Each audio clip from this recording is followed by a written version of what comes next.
day and welcome to your favorite sport program on TV 360 Sport. You know, it's a season of football where with the All African all football tournament is going on in Cote d'Ivoire, and that's talking about AFCON, the African Cup of Nations. And Nigerians have played their first game. It's a mixed reaction in that first game. So many things going on. We have many Nigerians also at the Alassane Ouattara Stadium in Cote d'Ivoire, where the opening game started. And also that's where Nigeria also played their first game. So there have been mixed reactions since the 1-1 draw against Equatorial Guinea. Some are saying it's not a good one. Some are saying, oh, it's still a very fair game, knowing that there are more games to play. So that's why I said it's mixed reactions. Some are happy about it, some are not happy about that. But I'll be talking to someone who has done so well for himself when it comes to sport administrator, someone who has a footballer, an ex-international. He has so many things in regard for him when it comes to football. Talking about Henry Wayan, who is a sport administrator. It's good to have you on the show, Henry Wayan. Thank you so much, Muda Shitu. I'm glad having you again on this edition. Thank you very much. We go straight to what Nigerians have been saying in regards to the 1-1 draw against Equatorial Guinea. Mixed reactions, different things going on. Some are happy, some are not happy. Some said it's better we started it this way. And some are saying, no, Equatorial Guinea is below the par for us. That shouldn't be like that. But what's your own expert opinion in the game? Yeah, Muda, to so many like me who are so much interested in this game and who are also patriotic when it comes to Nigerian Super Eagles or Nigerian football in general. It is indeed a devastating one for us.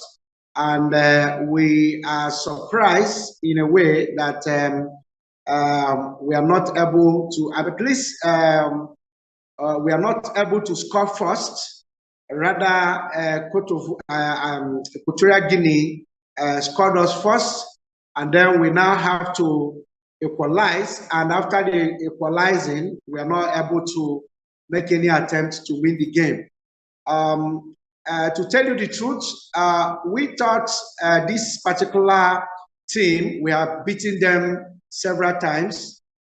We have not gotten to that extent of having this kind of draw, especially in a tournament like this. So notwithstanding that there are issues with our players, some of our players we rely on, issue of injury and all that. The quality of players we currently have in the team, we believe can be able to beat this particular team, Equatorial Guinea. But unfortunately, the result is different. And we equally expected the coach to do some deep move to be able to get the boys on track, at least to be able to be on their game and even win the game. The least I expected in this game wasn't a 1-1 draw. I expected at least a 2-1 win for the Super Eagles. But unfortunately, we had that very result. No hope is lost. The slot is still open. It's left for the Super Eagles and the coaches to do the right thing. So what do you think went wrong? What went wrong? We have African Footballer of the Year, Osimhen. We have Alex Iwobi in the flanks. We have Ademola Lookman. All these players, Chukwueze came in later in the game. Joe Aribo came in later in the game. These players just for the papers. I mean, nobody expected us to come from one goal down to get a draw against Equatorial Guinea, looking at the FIFA ranking.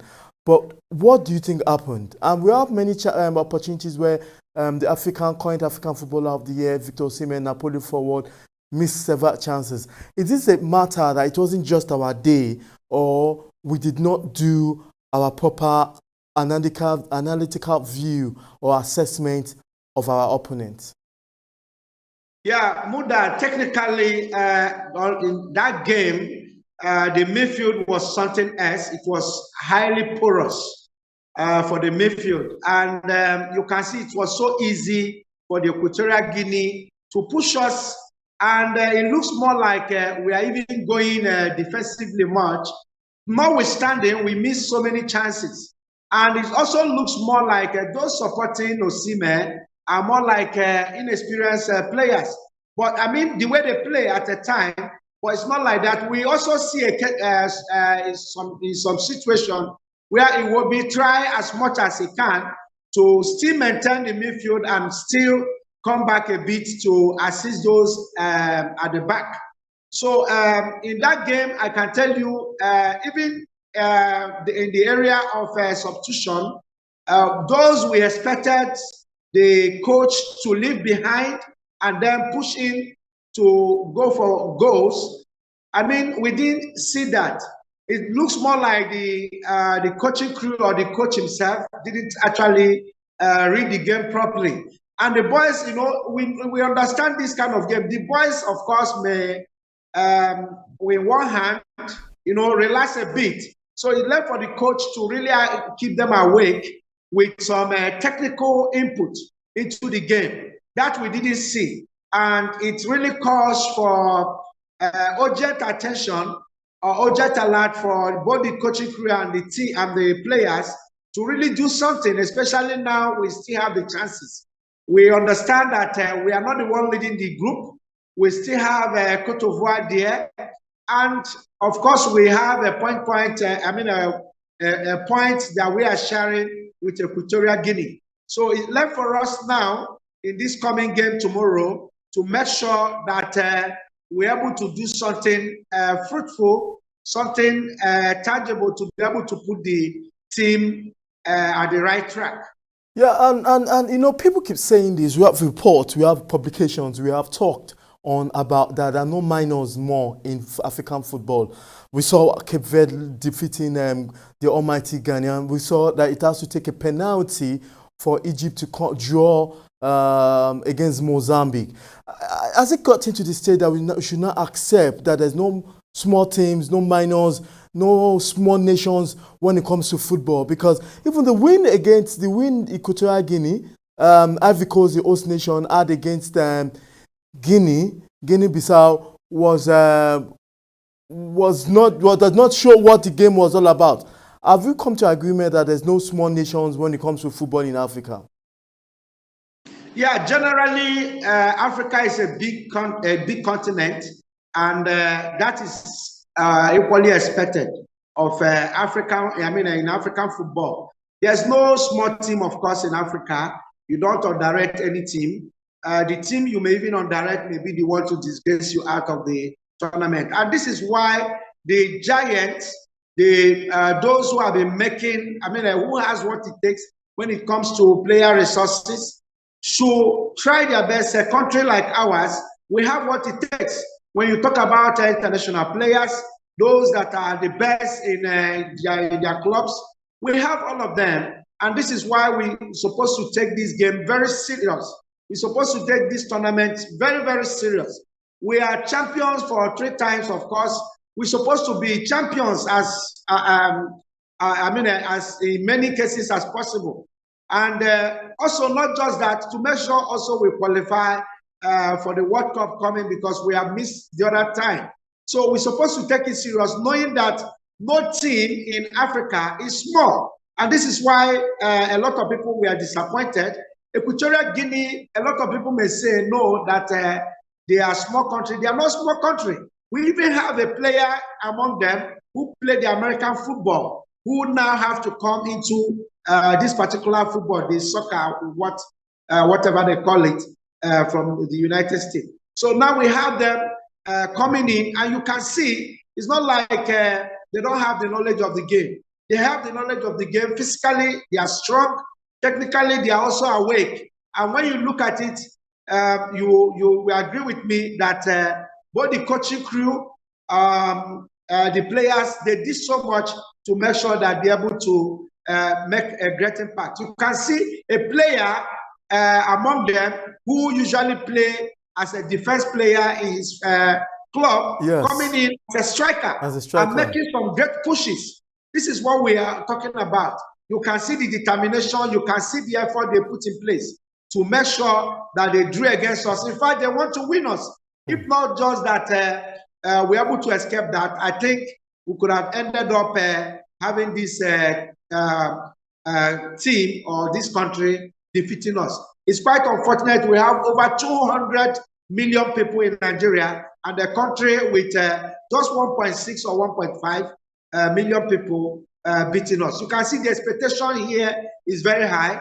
We are a football country, and not that we are delegating them to the background, but we respect them as a strong, as one of the African countries that are also doing well in football. That's everyone. Yeah, we'll go on a quick break, and when we come back, we'll be looking at tomorrow game between Nigeria and Ivory Coast. Don't go away.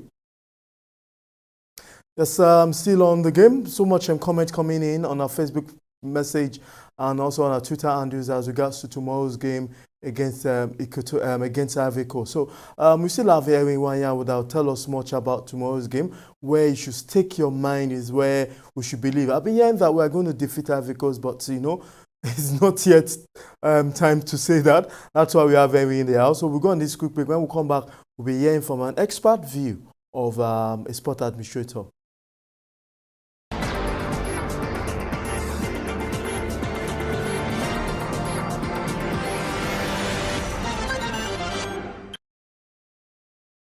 Yeah, welcome back. Still talking on Nigerians' preparation for the game against Ivory Coast. Joining me to talk about this is Henry who was also on the first segment in regards to the game against Equatorial Guinea. Henry, how optimistic are you towards the game against Ivory Coast? To be sincere with you, especially my mind and the minds of Nigerians that are in same position with me must be skipping regarding this coming match against Ivory Coast. Looking at our performance so far with Equatorial Guinea and the kind of team we have so far and the input of the coach and his crew in the last game. So the performance is not up to expectation, and we are expecting that a lot of things must be put in place before now to make sure we're able to face Ivory Coast. I can assure you, and I can also tell you this for free, that Ivory Coast as a team will be stronger than Equatorial Guinea. And that is why we should not take it for granted. And notwithstanding, it's been the dream of Ivory Coast to beat us in this tournament. We have heard what our friend Didi have been saying, Didi Drogba, and so many of them have been saying. In fact, it's going to be a big celebration if Ivory Coast happens to beat Nigeria tomorrow. We are begging the coach to do a lot, especially see how he can redefine the midfield and see how he can reposition some of these players and give them the necessary assignment to execute properly. We are not saying our players are not doing much well, but we need a lot from them. You know, you can see, put the ball down, keep it down, and play the real ball. All this throwing ball from far and then pursuing the ball and all that, that will not really work with a team that have even greater height than you, than your players. So we're expecting them to do a lot of work, especially from the midfield. We don't have problem, in fact, with the strikers. We don't have much problem, though we want them to bite. We don't want them to just remain there as a backing dog. We want them to really bite Ivory Coast seriously. An early goal will help us a lot. Also, doing a good defensive job tomorrow after scoring them at least 1 or 2 goals will make a lot of sense. So we're expecting them to do a lot of job on the midfield and put more experienced players, caution them well so that they will know that this tournament is a serious one, a one that the whole world is expecting Nigeria to come out victoriously. Yeah. So for me, Professor Henry, I beg to ask this in the mix of your discussion to ask if how satisfied, because Nigerians want to know how satisfied is Stanley, the goalkeeper, coming on his debut. That's second time, and on a game like this, are you satisfied with our goalkeeper and his ability in the game? yes, I'm satisfied. So far, even the goal that scored him wasn't. It wasn't something you can actually blame him. There was an open way for the player to just mingle in and have a shot. So he did well, and we expect him to do better or more. For us with Ivory Coast. I think so far from what we have seen, Stanley did very well, and we expect him to What cha- do better, especially playing with a stronger team like Ivory Coast. what change are you expecting that Paseo should make? Everybody is still talking about his remarks after the game against Equatorial Guinea, saying that it's God that give victory. God did not give us the victory that day. Hope that we are going to get through. That will have been the talk on the internet. But what changes are you expecting to be made in against Ivory Coast? Yeah, Pacero, of course, have been trying his own best based on his ability, but that's not enough for a country like Nigeria. We expect more. So I believe he must have looked at the game properly. He's supposed to look at the game, I think, preview the game that he played against Ivory Coast. Equatorial Guinea, and then look at the performance of Ivory Coast with other teams so far, and then make the proper changes. As I believe he's listening to us, the midfield is very porous. We are not seeing much effort on the midfield. We need a midfield that will really not only assisting the defenders, we need a midfield that will really contribute to the effort of assisting our forward to score enough goals. Okay. That's the kind of midfield we want. We want a complete networked midfield. With that, we'll be able to make a great impact against Ivory Coast. So I'm also looking at him, making some changes, bringing in some of the players we have not seen so far into the game. Not just this is not a game for try and luck. We expect him to, talk sense into these boys and make sure that they do the right thing. Not just talking sense into them, they should have a pattern of play. Not just playing as if they are not together. You can see how some of these other teams are playing. They are playing like a team. They are playing more like those who know each other. Unlike some of our players, not really working with the rest of the team. Well said. We've seen so much, but let's look at what's going on right now in the other side of the continent. Anyway, we saw Cape Verde defeated Ghana, and reports getting to us is that we had fans attacking Chris, who is the coach of Ghana, the Ghanaian national team, after they lost to Cape Verde. What's your opinion on that? That's unexpected. That's an unruly behavior. I was thinking African football have gone beyond that. Don't you think similar thing can happen to Nigeria? Or don't you think CAF needs to come out outrightly to make sure the offender is punished? Yeah, Ghana is a West African country, and you will agree with me, they are also not playing when it comes to football. This is one sport that we don't play with in West Africa. And in fact, when you talk about Ghana, you are equally talking about Nigeria. We usually have same behavior, just that in some cases, maybe with different culture in our approaches. So Nigeria, we are matured above attacking a coach. I don't think our players will do that, but that should not be taken away because we know a country that have over 200 million people, you will still have some people among them, that will say no, that we can do something you don't expect. So, but for us as a country, we can't do that. I understand the Ghanaians, they are very unhappy. I mean, they are unhappy about how the whole thing happened. So it's quite unfortunate it happened, and we believe it will happen again. I think the federation have to call the fans in order. Thank you very much, everyone, for being part of today's program. Thank you for your incentive analysis and objectivity on the topic. Thank you very much.